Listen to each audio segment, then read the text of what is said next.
Hello everybody, Reggie Time here with another episode of the Sweet 16 NL Zoom videos. This is a direct follow-on from the previous video, so if you haven't seen the previous video, this is the first one you've seen. Maybe go back and look at the first one first, so you can see things in order, see how we got our stacks, where we are at the moment, see how the stats were made and things.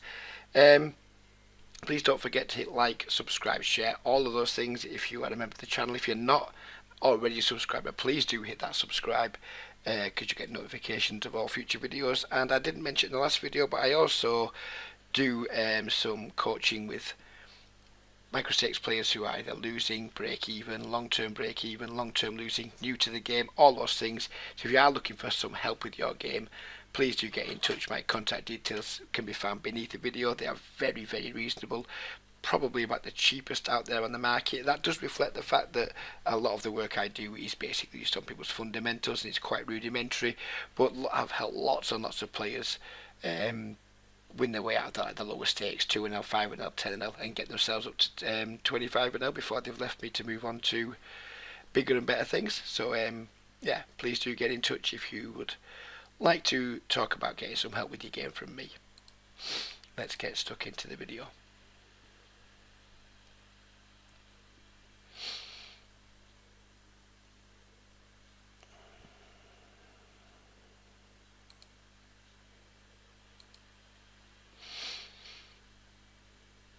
This guy's looking like he could be something of a nutter. I'm going to tag him for now. I mean, that tag may well change, but I don't want to miss when he's at the table. So we'll tag him for the time being and then possibly change that as time goes by.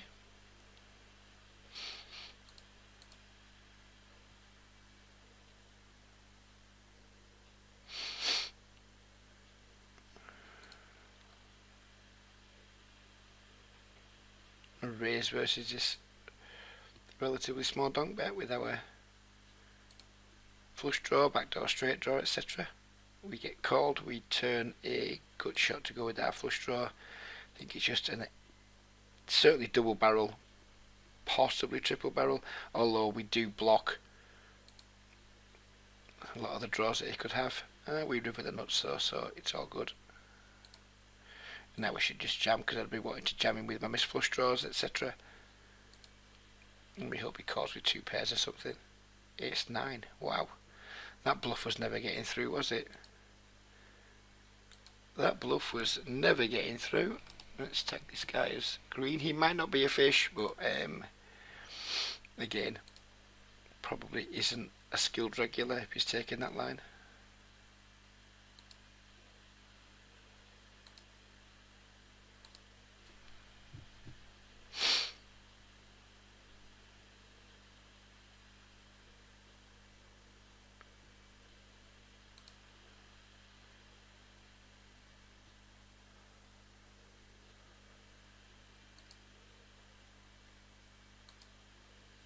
Hopefully as we get more stats on people we can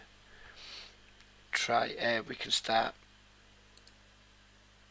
looking for some exploits and get into explaining why I'm doing certain things against players with certain tendencies and stats. It's nice to make videos with stats. I haven't made videos with stats for a long time. It's nice to be able to do it.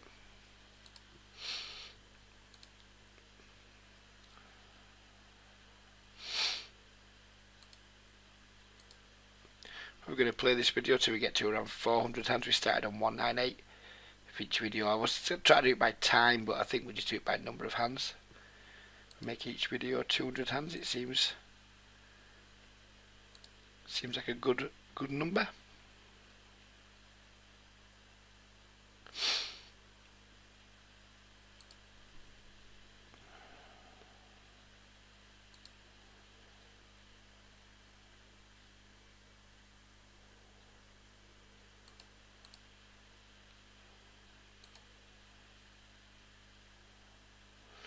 Very small 3-bet here. This guy's almost certainly going to be a fish, so we'll get him tagged early and adjust it later if his stats don't bear that out.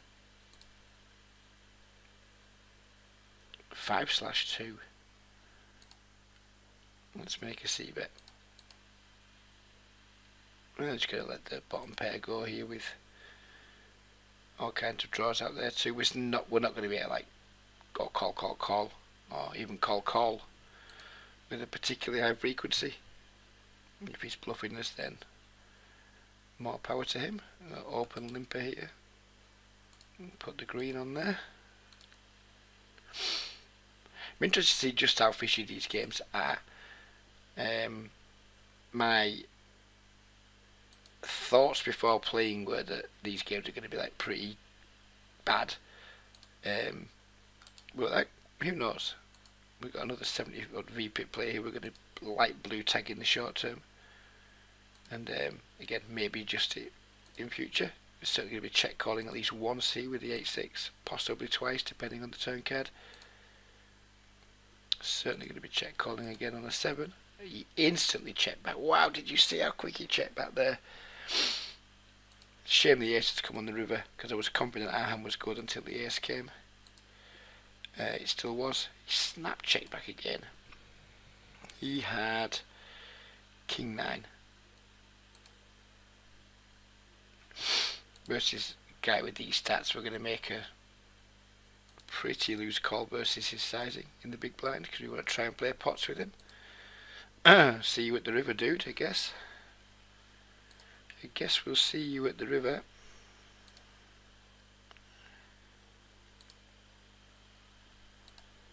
Interesting river. We river 2 pairs. Obviously we lose to straights a lot.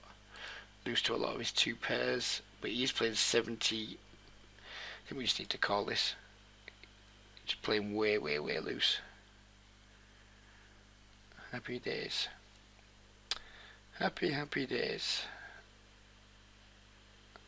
So that's a call I wouldn't have been able to make in a snap game without stats, without knowing that guy was like seriously maniacal. It's just not a call we would have been able to make, so it is nice to be able to have some information against like relative unknowns that help guide us one way or another in marginal spots.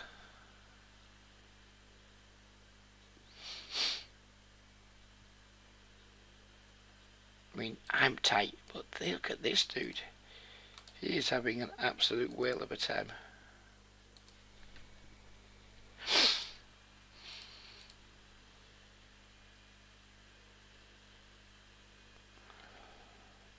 Stab there with the queen 9 just because we have 2 overs backdoor, so it's a relatively dry flop. So we expect to get a decent number of folds. Do we want to defend the 6-7 off out with the big blind? This guy's seemingly loose, but I mean sample size is laughable, so we've got to take it with an extremely large grain of salt. 6-7 suited, it wouldn't even be a decision, it'd just be a trivial call, of course.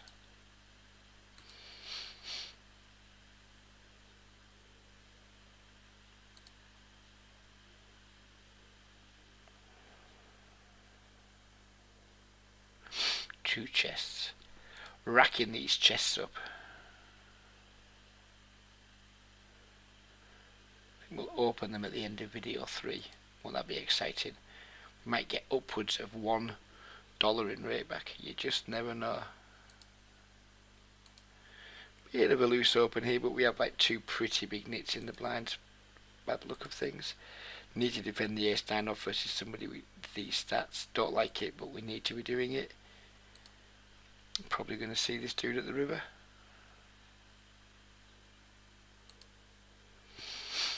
It's not going to encourage me to fold that card. It's sizing.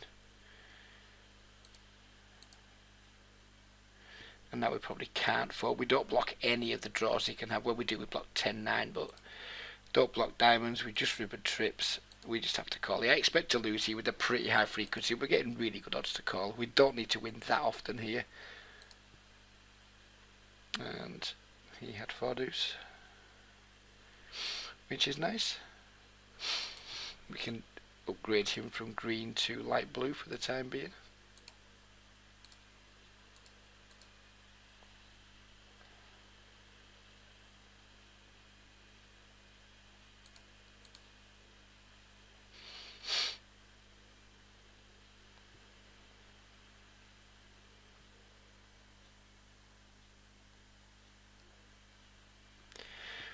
You will see lots of players, and I've done it myself, advocating going for the smaller c-bet here in spots like this, but I don't think it gets enough folds in the micro stake, so I prefer to put just a little bit of extra meat on my flop c-bets with on dryish boards in these situations where we have a significant range advantage. But I guess 36 is okay if you know someone folds to a lot of c-bets. But the micro stakes, people seem to float an awful lot wider versus small bets, and that's not a spot where I really want people to float wide. Just want them to fold, so I'll put a tiny bit more on.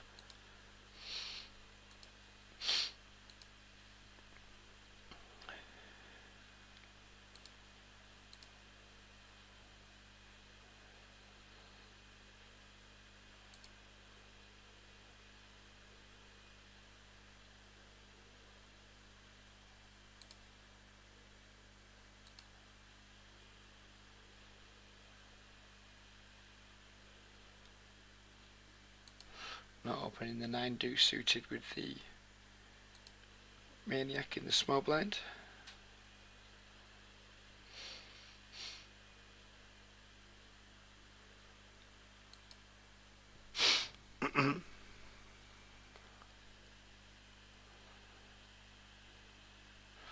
Jack queen suited. We're going to call here to allow this guy to come in.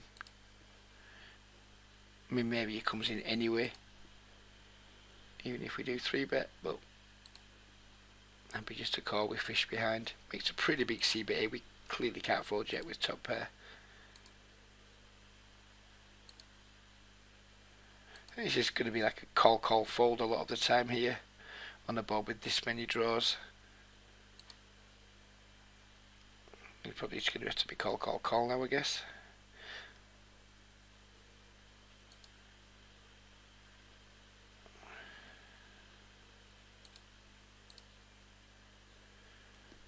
It's a shame.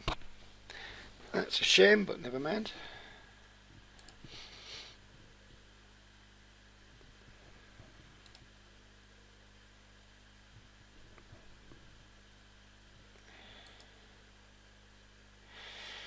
I'm not likely to get squeezed by this fellow, so we're going to try and see a flop. Don't really want a 3-bet versus that stack size. Just too easy for him to just like jam it all in our eye, and we don't have a hand that can call. And we've completely missed, so it's kind of end of adventure. If it checks to us again, probably just bet 2 streets. It doesn't though, so that just puts the tin hat on it.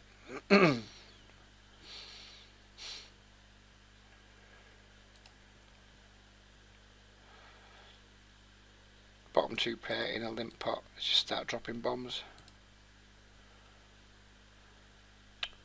Okay, start dropping a bomb. No, I'd like to have been able to pluralise there, as long as the board didn't dramatically change.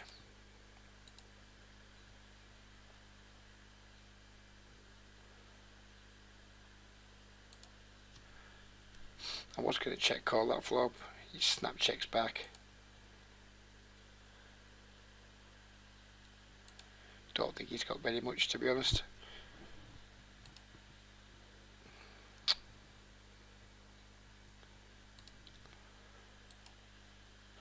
I'm going to open check raise here. If he's got a queen, he's going to bet it. If he's got a misdraw, he's going to bet it. And we get a raise in, and he just checks back. 5-7 of clubs, so he just didn't bluff. But I think the reason we're checking there is if he slow played a queen on the flop, he's bound to bet it on the river. If he just had some kind of draw, he can't call, but he might bluff if we check to him. The king might look like a decent scare card for him to bet on, given we've taken a check, bet, check line, which isn't typically indicative of strength.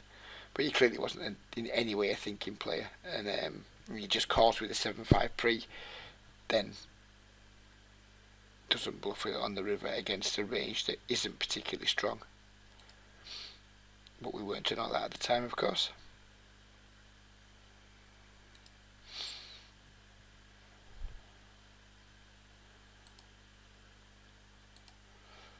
Make a small 3-bet fold to a jam here versus his stack size. Or fold to a 4-bet.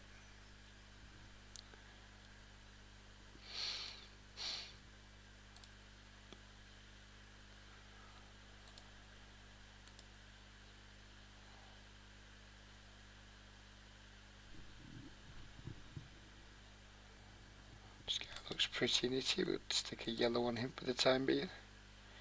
Here's our friend, the complete nut job, but we don't want to be defending Jack 10 off out of the small blind versus the 4x versus pretty much anyone, I don't think. Maybe you can get away with it versus the absolute worst players, but you probably can. And the big blind I would definitely have defended. But it's already pretty marginal, and even though the big blind was a nit, the odd time we get squeezed there really hurts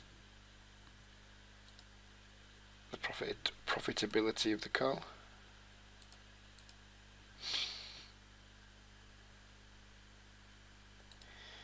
Bet folding all the way here now.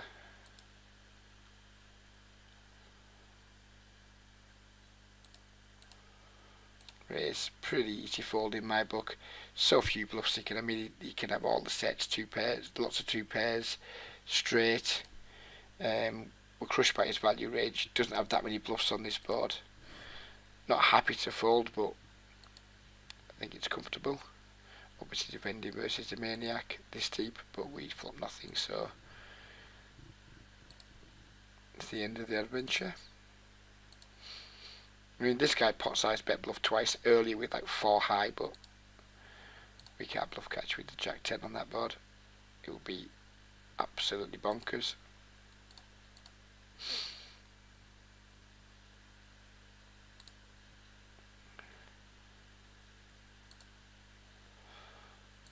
Raising the donk bet, bet the turn, and then probably check back the river.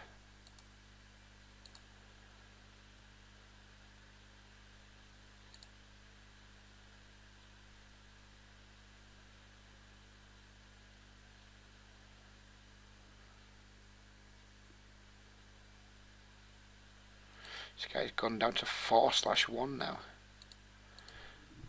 I've seen some pretty tight stats in my time, especially at the full ring tables, but 4/1, that is definitely out there.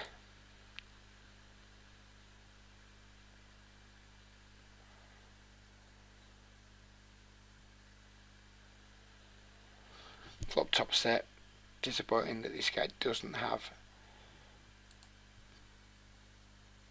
a particularly attractive stack. Turn quads. You probably need to check back here and then just, oh well, just call this and obviously just jam over here a bit.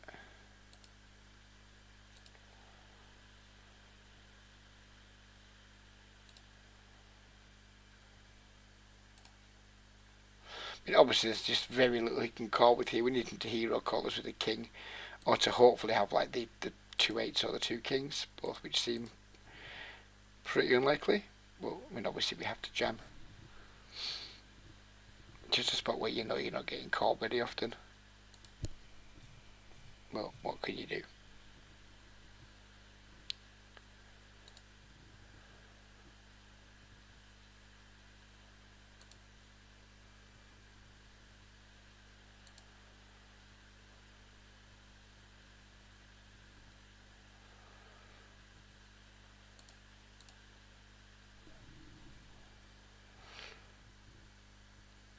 We're deep here, so I think we have less fold equity on our 3 bets. I also want to keep this guy in the pot, so we're just going to make a call here. Keep the fish in the pot, don't block the pot when we're super deep out of position against somebody who looks like they could be on the tighter side. Interesting flop. Again, it might be a see you with the river type situation.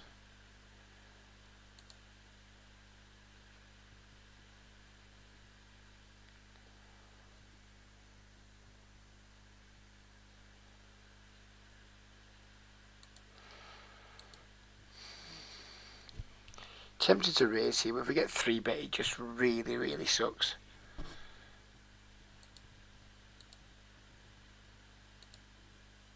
Probably will raise the turn. If he just min bets again, he just calls again. Probably will raise the turn. Be much more confident we have the best hand.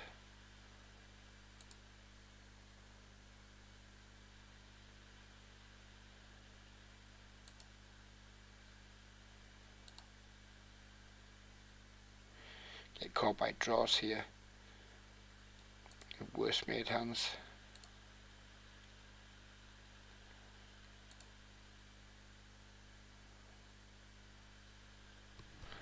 Or just get 2 folds, which is fine, I guess, on that board.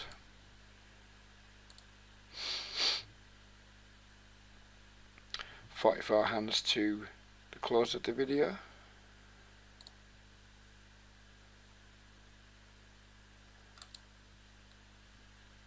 Get some of these tight players marked.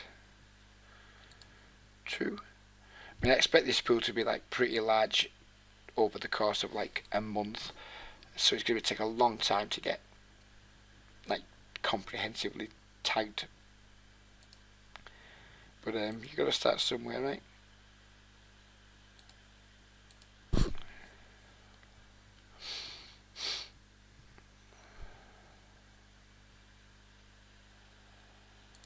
And not that happy that an overcard's come on the turn, because he can have some Jack X in his checking back range, Ace Jack, King Jack. But I think we need to bet.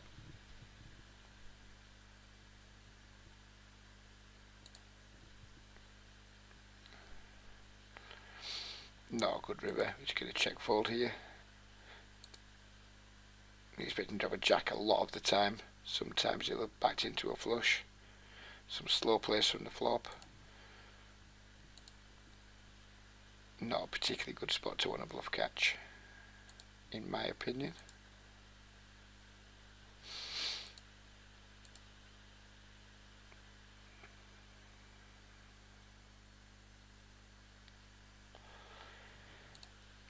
Bit of a loose open, but we do have a fish here and a potential.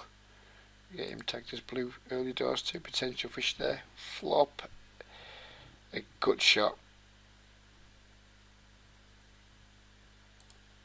I'm going to make a C bet here just because I don't want to check call a larger bet. So hopefully this will like maybe freeze him up if he's planning on betting. You know, maybe I'd rather just bet 48 than maybe call 72, for example, or 70, whatever it would be. 78. We've been called in 2 spots, and the turn's a dreadful barrel card, so we're just gonna give up.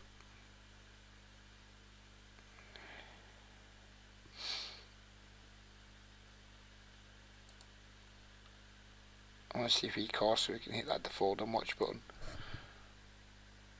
He raises, so I give up was probably a good idea. We would have got there with the straight. Now I'm wishing I hadn't watched.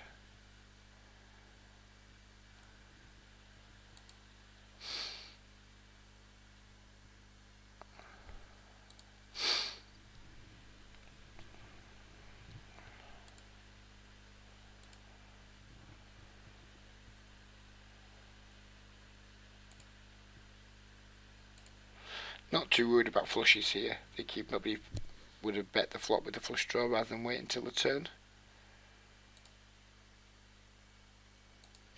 Would have been check calling that river for sure. He just had, I had a jack. Reasonable line, I guess.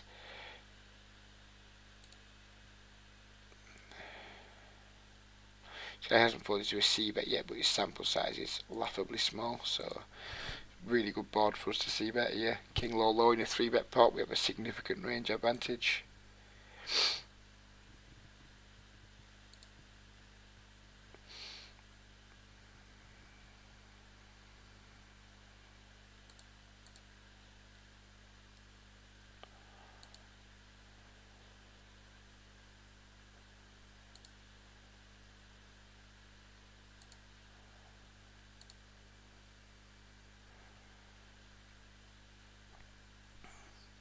Easy call here unless this player raises, which he does, then we have the easy fold.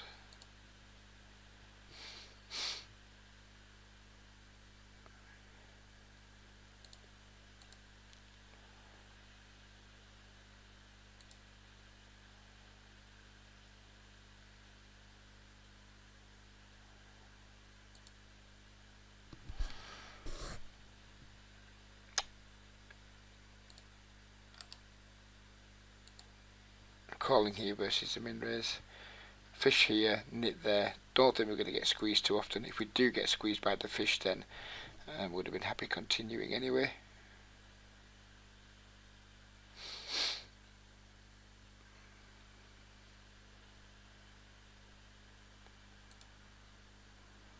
Easy call with the no flush draw. Could raise this turn. If he bets small, we're strongly considering raising. If he bets big, then we're probably just going to call. I'm not going to bluff this river though. I don't think. I think this is our like one stab at trying to win the pot.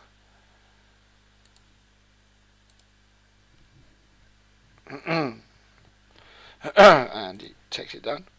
Versus the bigger bet there, I don't think we're anywhere near the enough forward equity to want to make that bluff raise, but again, somebody who isn't fully stacked who's making a small turn bet, it's very likely that they're just not as confident in their hand as perhaps they were on the flop or pre-flop. Not going to be 3-betting a 9/8 with ace 10 offsuit. And we're going to be over the 400 hands in a moment, so it's going to be the end of the video.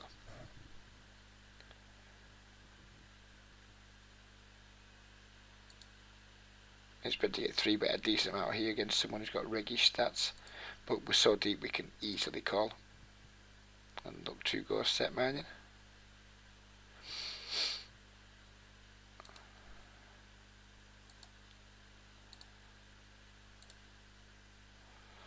That is not a set.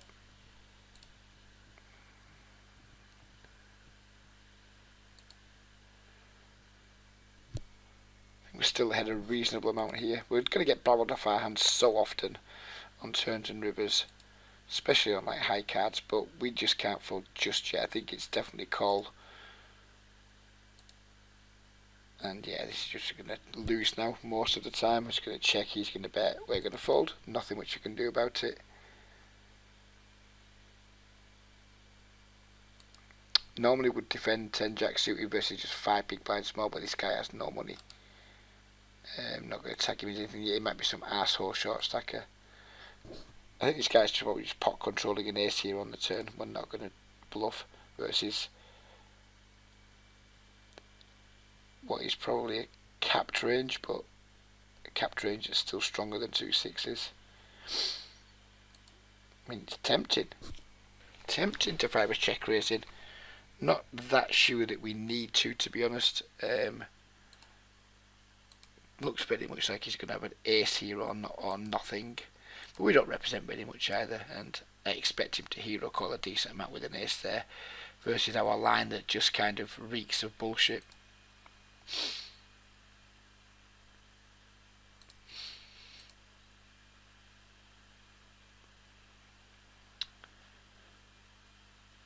So we've got to the end of this video. I'm probably going to make one more from this session, then we have like a week's worth of videos ready to go, starting putting them out, well, for me tomorrow, for you whenever you see it. So yeah, hope you guys have enjoyed this video. If you have, if you stuck it to the end and you haven't hit the thumbs up or subscribed yet, if you're not subscribed, then please do both, leave a comment, and yeah, hope you've enjoyed it. Bye bye for now everybody, take care and be lucky.